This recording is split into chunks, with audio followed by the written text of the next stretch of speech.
మనం ఆరాధిస్తున్న దేవుడు ఎవరో తెలుసా? ఉన్నతుడైన దేవుడు, అత్యున్నతుడైన దేవుడు. ఎక్కడ ఆశ్రయించాలి? సమస్య వచ్చినప్పుడు రామోతును ఆశ్రయించాలి. రామోతు అనగా ఉన్నత స్థలము. రామోతు అంటే ఉన్నత స్థలం, ఉన్నతమైనది. మన ప్రభు ఎవరో తెలుసా? ఉన్నతుడు.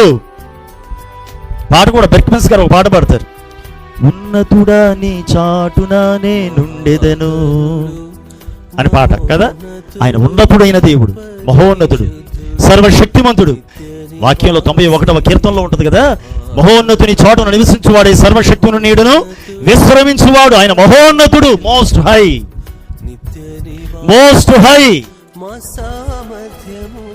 రామోతు అంటే ఉన్నత స్థలము, ఉన్నతమైనది. మనం ఆరాధిస్తున్న దేవుడు ఉన్నతుడు.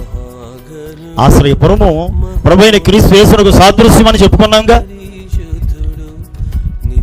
ఈ ఆశ్రయపురాలు మనకు నేర్పుతున్న పాఠాలు ఏమిటి అంటే, సమస్య వచ్చినప్పుడు నువ్వు ఎక్కడికి వెళ్ళాలి?